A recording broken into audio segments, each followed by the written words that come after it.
ကျွန်တော်တို့ကြောက်ဝယ်တဲ့အခါကြောက်စီကြောက်သားဆိုတာဘာကိုပြောတာလဲဆိုရင်ကျွန်တော်တစ်ချက်ရှင်းပြပေးမယ်နော်ဥပမာကျွန်တော်ကဒီလက်ထဲမှာကင်ထားတဲ့တစ်ရွက်လေးပေါ့နော်သူ့ရဲ့ကြည်ပေါက်အားပေါ့နော်အောက်မှာတကယ်သူညင်နေရမဲ့ပေါက်အားတစ်ခုပေါ့နော်ဥပမာဒီကောင်ဆိုရင်သူကြောက်စီကြောက်အသားတန်းမြင့်တဲ့အတွက်ကြောက်မလို့ကျွန်တော်တို့ဒီအောက်ကကနန်းနေပေါ့နော်ညင်နေရပြီပေါ့နော်သူ့ရဲ့သဘောကဒီထက်ပိုပြီးတော့ကြီးကြီးလင်းလင်းမြင်ရလေကြောက်သားကောင်းလေလို့ပြောပါတယ်နော်ဟုတ်ကဲ့ပြီးွားရင်အစီဆိုတာတော့ဒီအပေါ်မှာသူ့ရဲ့ဝင်းနေတဲ့ပြောင်လက်နေတဲ့အစီပေါ့နော်အစီလို့ခေါ်တာပေါ့နော်ဒီအစီအသားကပြောင်လေဝင်းလေအစီအသားကောင်းလေပါ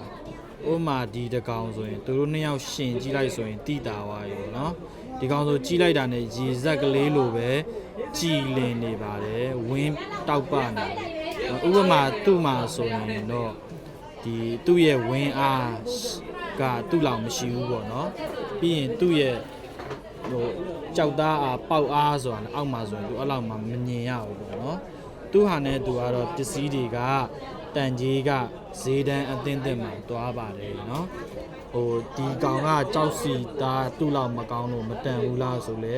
မဟုတ်ပါဘူးသူ့မှာလည်းသူ့ရဲ့အစီအသားတန်းနဲ့တန်ကြီးရှိပါတယ်သူ့တဲ့ရောတဲ့ဟာလေးဆိုလဲအောက်မှာအများကြီးကြံပါသေးတယ်เนาะ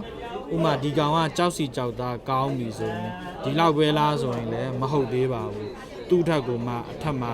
အစီအသားမြင့်နဲ့ကြောက်တွေဆိုတာလည်းအများကြီးရှိသေးပါတယ်ဒီအနေမှာဒီအမြင်နေမှာမှကိုယ့်ရဲ့ကြိုက်နှစ်တက်တဲ့ဈေးနှုန်းကိုကျွန်တော်တို့ကဈေးပေးပြီးတော့ကြောက်ဝိုင်းထဲမှာဝယ်ယူရတာဖြစ်တယ်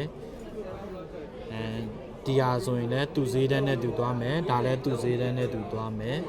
ကိုကြိုက်နှစ်တက်တဲ့ဈေးတန်းကိုဈေးပေးပြီးတော့ဝယ်ယူရပါတယ်ကြောက်စီကြောက်သားမှမကြည့်တတ်ဘူးဆိုရင်တော့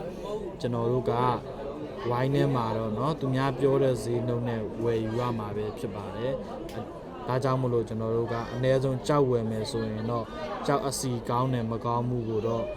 သိထားဖို့တော့လိုပါတယ်ပေါ့เนาะ